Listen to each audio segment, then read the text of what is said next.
स्वागत है आपका आज की क्लास में। तो आज हम लोग पढ़ेंगे बाजीराव प्रथम के बारे में।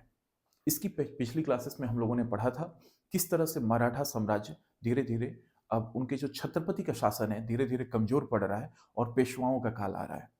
क्योंकि जो छत्रपति साहू जी महाराज थे उनके समय में बालाजी विश्वनाथ जो कि पेशवा बने 1713 में, उनकी पद और प्रतिष्ठा, उनका पावर इतना ज्यादा बढ़ गया कि उसके बाद से मराठों की यदि बात होती थी तो केवल पेशवा ही नजर आते थे कि उनकी सबसे बड़ी ताकत कौन है, पेशवा। क्योंकि वह दिल्ली में जाकर और वहां की कमजोरियों को भी देख चुके थे।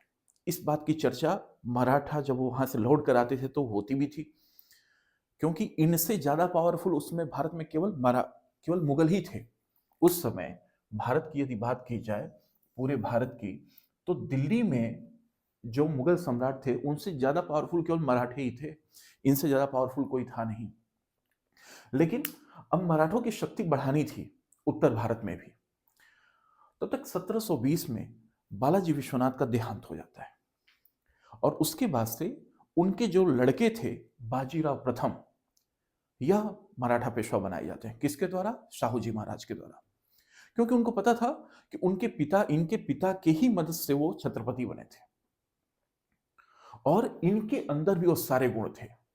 बहुत ही तेज, बहुत ही मेधावी और आक्रामक अंदाज। कहा जाता है कि या तो लोग इनसे डरते थे या नफरत करते थे, ये हाल था इनका। ये जल्दी हंसते वगैरह भी नहीं थे और कहीं पर भी यदि जाना भी होता था, कहीं युद्ध भी करना होता था तो इतनी तेजी से जाते थे। आगे हम लोग देखेंगे किस तरह से उन्होंने दिल्ली का सफर, 14 दिन का जो सफर था वो 2 दिनों में तय किया। ये वही बाजीराव प्रथम है जिस पर एक मूवी भी बनी है बाजीराव मस्तानी, जिसमें रणवीर सिंह ने इनके किरदार को निभाया है, बाजीराव प्रथम के किरदार को। वही है। यह शाहू जी महाराज से कहते थे कि अब समय आ गया है, समय आ गया है कि इन विदेशियों को भारत से बाहर निकाला जाए और इनकी जड़ें जो हैं वो कमजोर हो चुकी हैं और यदि हम इनके तने पे वार करते हैं तो शाखाएं खुद ब खुद गिर जाती हैं। जरा इसका मतलब समझिएगा। क्या कहते थे? कहते थे कि अब समय आ गया है कि इन विदेशियों को बाहर निकाला जाए। इन विदेशी मतलब कौन? जो मुगल साम्राज्य था, मुगल सम्राट थे, इनको वो विदेशी मानते थे। क्योंकि ये बाहर से आए थे, तुर्की थे, वहां से आए थे, है ना? तो उनको कहते थे कि ये विदेशी हैं और ऐसा माना जाता था कि अटक नदी के बाहर ये सब मलेच्छ रहते हैं। अटक नदी का जो क्षेत्र, यहाँ पर अटक नदी अभी वर्तमान में पाकिस्तान में है, ये मानते थे कि अटक नदी से दूसरी तरफ ये सब मलेच्छों का देश है, वहां पर गाय को भी खाते हैं, है ना? तो माना जाता था कि इन सब मलेच्छों को हम बाहर निकाल देंगे। और अभी इसी बात पे जो उनका स्टेटमेंट था कि अब समय आ गया है कि इन विदेशियों को बाहर निकाला जाए। इनकी जड़ें गल चुकी हैं, सड़ चुकी हैं। इसका मतलब जो मुगल बादशाह हैं अब उस लायक नहीं है जैसे पहले वाले थे। ठीक? यदि हम इनके तने पे प्रहार करें, मतलब यदि हम दिल्ली में प्रहार करें तो इनकी शाखाएं खुद ब खुद गिर जाएंगी। शाखाएं मतलब जो इनके अलग अलग गवर्नर और जो इनके जो सूबे थे वो तो अपने आप हमारे कब्जे में आ जाएंगे। तो इनके सूबों पे कब्जा करने के बजाय ये चाहते थे सीधा दिल्ली पर आक्रमण करना और दिल्ली पर इनको हटाकर मराठाओं का परचम बुलंद करना। तो बाजीराव का तो ये सोचना था। जब इन्होंने यह बात साहू जी महाराज को बताई, साहू जी ने कहा कि निश्चय ही आप ऐसा करेंगे, क्योंकि आप एक योग्य पिता के योग्य पुत्र हैं। योग्य पिता मतलब इनके पिताजी बालाजी विश्वनाथ, वो तो योग्य थे ही, उनके आप योग्य पुत्र हैं। और क्या कहते थे? और यह कहते थे कि मैं चाहता हूं कि मराठों का जो परचम है, जो झंडा है, वह अटक से कृष्णा नदी तक फहराया जाए। कृष्णा नदी जो आंध्र प्रदेश से होकर निकलती है।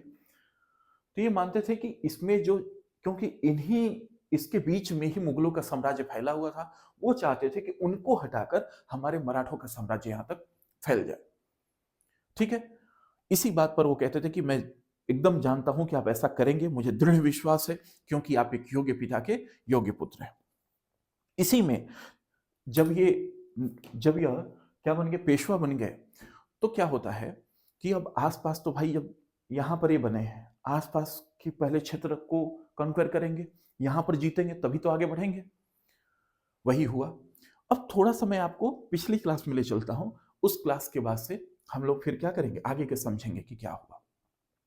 1728 में, अगर आप लोगों ने ये मूवी देखी होगी तो देखा होगा, उसमें 1728 में घटना होती है। निजाम जो है हैदराबाद का, उस पर वो एक जगह टेंट लगाए हुए रहता है। वहां पर दिखाता है बाजीराव की एंट्री होती है और निजाम कहता है कि तुम हमारे क्या बोलते हैं गुलामी स्वीकार कर लो, और अपने सैनिकों से कहता है कि सैनिकों इसको पकड़ लो, बाजीराव को।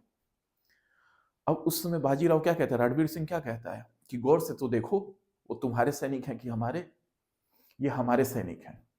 और इसके बाहर जितनी, मान लीजिए कि अगर 10,000 सेना निजाम की थी, निजाम की सेना, और यहां पर कौन थे, बाजीराव, बाजीराव। अगर मान लीजिए निजाम की सेना अगर 10,000 थी, तो ये कहे कि 50,000 सैनिक तुम्हें चारों तरफ से घेर लिए हैं, ठीक है, ऐसे ही बोल दिया, थे नहीं, और उसको अपनी गुलामी स्वीकार करवा दिए।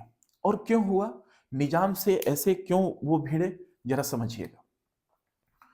मैंने बताया कि जब शाहू जी महाराज 1707 में, शाहू जी जब छूट कर आए, तो यहां पर उनका पता ही है कि खेड़ा में उनकी लड़ाई हुई एक तरह से ताराबाई जी के साथ। किससे, ताराबाई। अब ताराबाई कौन थी, ये राजा राम जी की पत्नी थी, राजा राम जी की पत्नी थी ये। फाइनली इस लड़ाई में शाहू जी जीत गए, और यह सतारा पर, जो इनका मुख्य केंद्र था मुगल मराठों का, वहां पर एक काबिज हो गए। अब जब ये हार गई तो ये कहां चली गई, ये चली गई कोल्हापुर। कोल्हापुरी चादर, कोल्हापुरी चप्पल बहुत फेमस है ना, ये वहां चली गई ताराबाई। और तारा जब बाई वहां गई तो अपने पुत्र, किसको, इन्होंने अपने बेटे किसको, शिवाजी द्वितीय को वहां पर बैठाया गद्दी पर, शिवाजी सेकंड को गद्दी पर बैठाया। और फिर कुछ समय तक शिवाजी वहां पर अपना, शिवाजी द्वितीय अपना कार्यभार संभाले। तब तक राजा राम जी की एक और पत्नी थी, उनका नाम था राजसबाई, राजसबाई। इनका एक लड़का था, उसका नाम था संभाजी द्वितीय, संभाजी द्वितीय। इनको हटाकर ये बन गया। इन संभाजी द्वितीय को इनसे डर लगा रहता था कि कहीं पेशवा आकर ये सारी चीजें अपने फिर पूरे मराठा में ना मिला लें। एक तरह से ये समझिए, मराठों का एक और ब्रांच चला गया कहां पर, कोल्हापुर में। और इनको डर लगा रहता था कि कहीं सतारा वाले आकर हमारा फिर राज्य न छीन ले। तो ये किससे मिल गए, निजाम से। यह किससे, किसकी मदद लेने लगे, निजाम के। और बाजीराव प्रथम जो, ये चाहते नहीं थे कि ये निजाम से मिले। वो तो पूरे भारत पे सोचते थे कि मराठों का झंडा परचम बुलंद हो।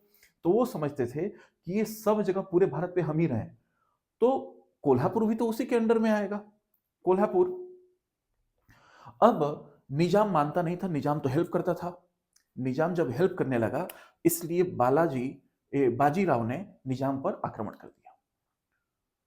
और 1728 में निजाम को हराए, हराने के बाद से वहां पर मुंगी शिवगांव की संधि होती है।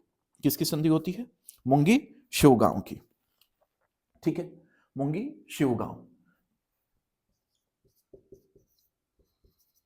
मुंगी शिवगांव कब होती है, 1728 में संधि होती है। इस संधि में ऐसा क्या कहा गया था, कहा गया था कि भाई जितना भी क्षेत्र, अब पहली बात कि निजाम इनको सपोर्ट नहीं करेगा, और जितना भी इस क्षेत्र का चौथ और सरदेशमुखी है निजाम का, वो कौन वसूलेगा, मराठे वसूलेंगे। क्योंकि उस समय 1724 में एक घटना हुई थी। 1724 में मैंने एक बार आप लोग को बताया था कि कैसे कैसे मुगल बादशाह है। 1724 में मुगल बादशाह था रंगीला, मोहम्मद शाह जिसका नाम था, जिसको रंगीला बादशाह कहा जाता था।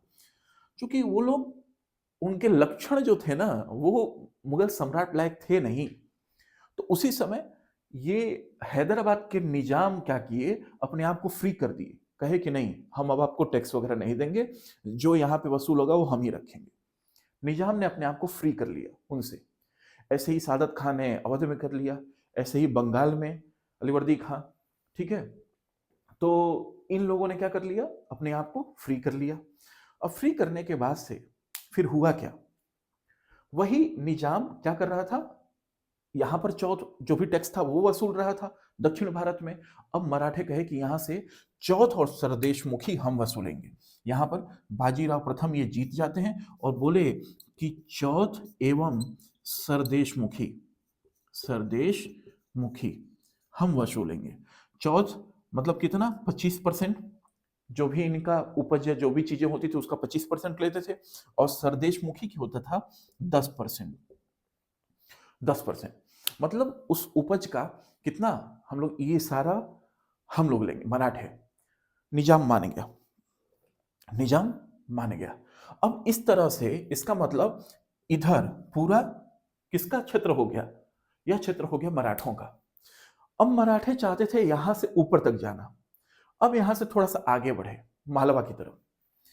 तो मालवा की तरफ इन बाजीराव प्रथम के एक भाई थे, चिमनाजी अप्पा। क्या नाम था, चिमनाजी अप्पा। उन्होंने क्या किया, मालवा के गवर्नर को हराया, और मालवा के गवर्नर को हराकर क्या कर लिया, मालवा पर अधिकार कर लिया 1728 में। 1728 में फिर कहां पे अधिकार हो गया, मालवा पे। फिर इसी तरह से 1730 में आप लोगों ने उस मूवी में देखा होगा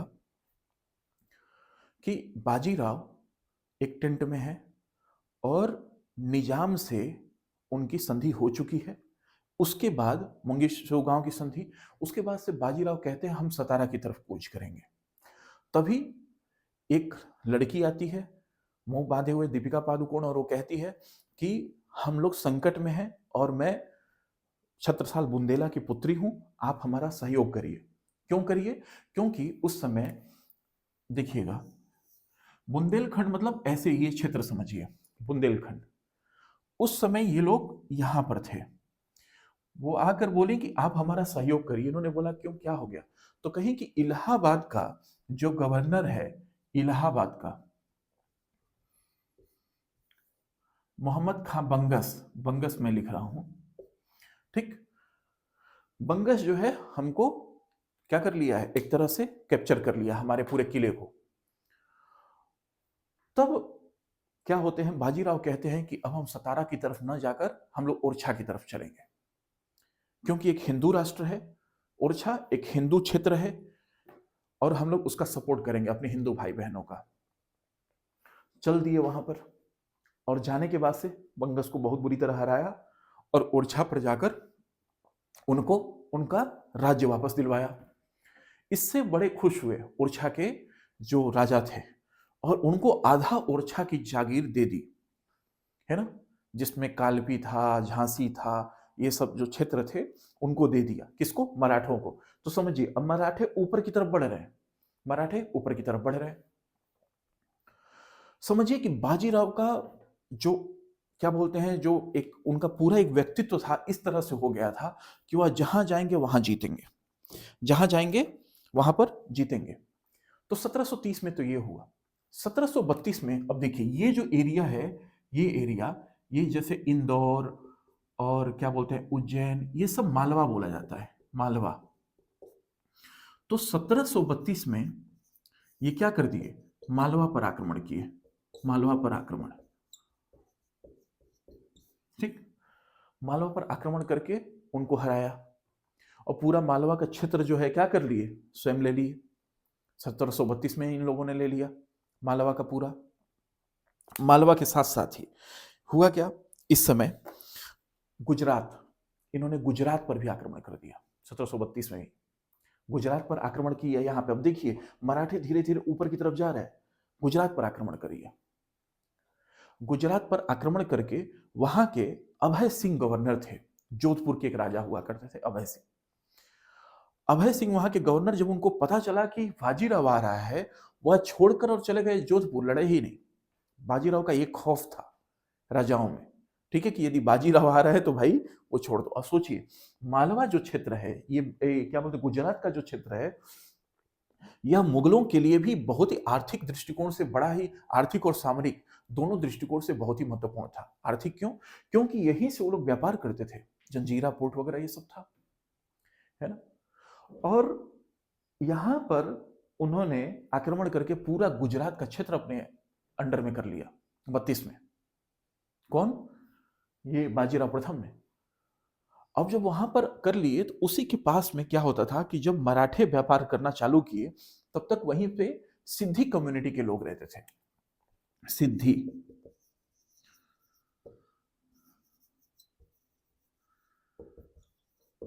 ये सिद्धी कम्युनिटी, सिद्धी जनजाति है, अफ्रीकन ट्राइब है, आज भी रहती है गुजरात में। ये दिखने में भी एकदम अफ्रीकन के जैसे हैं और ये पुर्तगाली वगैरह इन लोग के साथ आज आ गए थे यहाँ पर। मतलब इनको गुलाम या फिर कार्य करने के लिए लाया गया था और ये लोग फ्री होके ऐसे ही घूमने लगे। और क्या करते थे? लूट मार करते थे, जंगलों से लकड़ियां काट के लाते थे, अपना खाना पीना जो भी होता था बनाते थे, जंगलों में रहते थे, उन्हीं के ऊपर निर्भर रहते थे। कोई सामान इधर से जब पोर्ट से होकर जाता था उसको लूट लेते थे। इन लोगों ने दुस्साहस कर लिया बाजीराव का, ऐसे ही लूट लिया। बाजीराव गए और 1733 में इन्हें हराया, इनको सबक सिखाया बहुत अच्छे से। ठीक। अब धीरे धीरे ऐसे ही समय बीतता गया। आया 1737। इसमें क्या हुआ? इस समय जो मुगल बादशाह रंगीला था, रंगीला उसमें मुगल का बादशाह था भारत में, यहां पर रंगीला, ये इसको सब बताते तो थे दरबार में कि बाजीराव अपना धीरे धीरे हमसे एक एक जागीरें छीन रहा है, मालवा भी ले लिया, ये भी ले लिया, गुजरात भी ले लिया, दक्षिण के निजाम को भी हरा दिया, सब कुछ कर दिया। तो ये कहता था, अबे ऐसा क्या है बाजीराव, इतनी कौन सी बड़ी तोप है, ऐसा क्या तुम लोग कर दिए कि वो तुम जीत ही नहीं पा रहे हो? वही रंगीला बादशाह जो बैठकर बस गाने बजाने इन्हीं सब में मशगूल रहता था। इसके बारे में मैंने पिछली वीडियोस में बताया हुआ है, क्या क्या इसके कांड करता था ये। ठीक है। तो ये कहा ऐसा भी क्या है? तो इसने कुछ कह दिया। यह बात पता चली बाजीराव को कि उसने कुछ कुछ मेरे बारे में गलत कहा है। 500 घुड़सवार के साथ, 500 घुड़सवारों के साथ जाकर पूरा दिल्ली घेर लिया। पूरा दिल्ली इस समय का मतलब यह था कि लाल किले वगैरह के आसपास घेर लिया। लाल किले में भी पहुंच गए। पेशवा बाजीराव प्रथम वो भाग गया वहां से, क्या बोलते हैं, वो मोहम्मद शाह रंगीला। बाद में जब पता किया कि भाई बाजीराव हैं या चले गए, जब बाजीराव चले गए तब आया और कहा भाई कुछ तो करना पड़ेगा इनका, है ना? तो जो निजाम था ये अभी भी जाया करता था। निजामुल मुल्क तूसी जो हैदराबाद का नवाब था अभी भी दिल्ली में जाकर बैठता था, बाजी वहां पे होती थी ना, तो ये जाता था।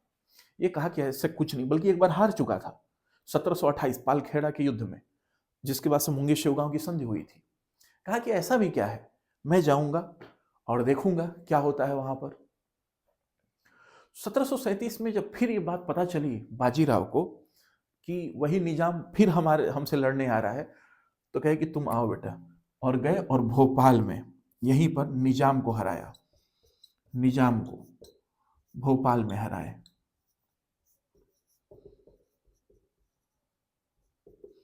और हराए ही नहीं, इसके बाद से देखिए क्या क्या किए।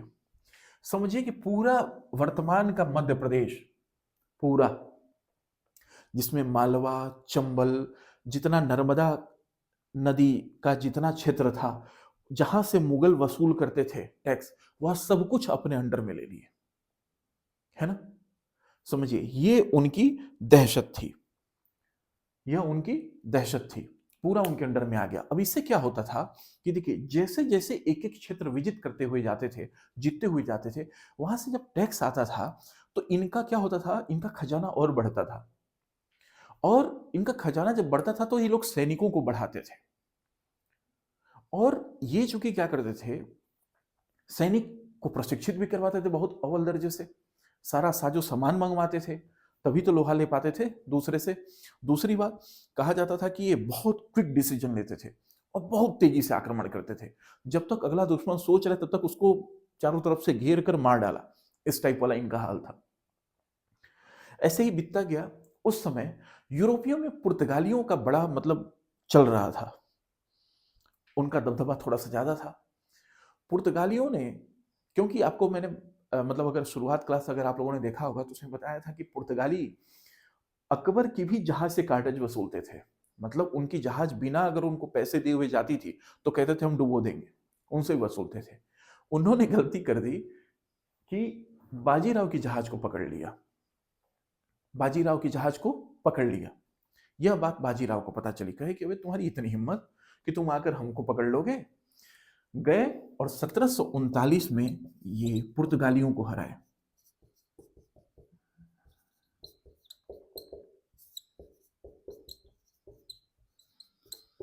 1739 में ये क्या किए, पुर्तगालियों को बहुत बुरी तरह से हराए और उनसे साल्सेट और बसीन ये दो क्षेत्र दिए हुए थे। साल्सेट व बसीन, बेसिन भी इसको बोला जाता है, ये भी छीन लिए और कहे कि अब तुम्हारे हाथ में ये भी नहीं रहेगा। ये था बाजीराव प्रथम का खौफ। ऐसा माना जाता है कि मराठा साम्राज्य की जो वृद्धि हुई, मतलब जो क्षेत्र में वृद्धि हुई, सबसे अधिक वृद्धि इन्हीं के काल में हुई। और उस समय इनका यह हाल था कि इनसे कोई भी लड़ाई लड़ने से डरता था, इनसे कोई भी लड़ाई नहीं लड़ना चाहता था। और यह माना जाता है कि गुरिल्ला वार पद्धति में शिवाजी महाराज के बाद से, छत्रपति शिवाजी महाराज के बाद से यह सबसे ज्यादा आक्रामक तरीके से गुरिल्ला वार पद्धति में ये लड़ाई लड़ते थे और उसमें सफल हुए। ठीक, फाइनली जाकर 1740 में इनकी मृत्यु हो जाती है। क्यों मृत्यु हो जाती है? थोड़ा सा ऐसा माना जाता है कि ये एक तो पारिवारिक कलह बढ़ गई थी। पारिवारिक कलह क्यों? क्योंकि आप लोगों ने बाजीराव मस्तानी अगर मूवी देखी होगी तो मस्तानी जो थी, ऐसा माना जाता है कि वो नृत्यांगना थी। कई जगह दिखाया गया है कि वो ओरछा की जो महाराज हैं उनकी बेटी थी, लेकिन वो थी एक नृत्यांगना, वो नाचने वाली। उनसे इनको मोहब्बत हो गई और ये चाहते थे उसके साथ रहना। इसके वजह से इनकी जो पारिवारिक जो जीवन था इनका, वो ठीक नहीं था। और बाद में युद्धों में इतना मतलब बिजी रह गए, कहा जाता था कि इनको खाने तक का अपना होश नहीं रहता था। एक बार मोहम्मद शाह रंगीला ने इनका कहा कि एक किसी पेंटर से बोला कि यार बताओ तो सही वो दिखता कैसे है। तो किसी चित्रकार ने एक इनके बारे में चित्र बनाया। उस चित्र में ये था कि जैसे युद्ध समाप्त हो रहा है, सूरज ढल रहा है, सैनिक पीछे से वो लाशें हटा रहे हैं और उस समय घोड़ा धीरे धीरे मध्यम गति से आगे बढ़ रहा है। ऊपर बाजीराव बैठे हुए हैं और अपने जेब से कुछ गेहूं के दाने निकालकर और हाथ से मसल कर और खा रहे हैं। इसका मतलब वो युद्ध में इतने मशगूल, इतने बिजी रहते थे कि उनको खाने तक का होश नहीं रहता था। जब मोहम्मद शाह रंगीला ने ये चीज देखा तो उसका तो काम ही अलग था, वो तो बस रंगीले वाले काम करता था। कहा कि इसको दूर ही करो भाई, ये तो मतलब अलग जीव है ना। तो उसके बाद से और दहशत में आ गया। तो इनका कुल मिला-जुला के इस तरीके का पूरा इनका ऑरा था कि लोग इनसे मतलब डरते थे, दहशत खाते थे और जहाँ जाते थे यह मराठों का परचम बुलंद करते थे। ठीक? अब इसी में आगे जब हम लोग देखेंगे, इनके बाद से फिर इनके पुत्र हुए, ठीक? बालाजी बाजीराव, है ना? जिनको नाना साहब कहा जाता है। उन्हीं के समय में फिर हम लोग देखेंगे कि कैसे, अगली क्लास में हम लोग देखेंगे कि कैसे जो है पानीपत का फिर युद्ध होता है और फिर उसके बाद से एक क्लास आप लोगों की और जो सारे पेशवा हैं और इनको हम लोग समाप्त करते हुए फिर हम लोग आगे बढ़ेंगे। आंग्ल और क्या बोलते हैं मराठे युद्ध हुए। ठीक है, 3 युद्ध हैं, वो तीनों एक ही दिन में हम लोग उनको देख लेंगे। तो मान के चलिए कि 2 से 3 क्लास, 2 क्लास और आप लोगों की इसमें चलेगी। 2 से 3 क्लास और उसी में सारी चीज़ें आपकी मराठे समाप्त हो जाएँगे। फिर हम लोग अगले मैसूर पे चलेंगे। तो आज के लिए इतना ही। Thank you so much.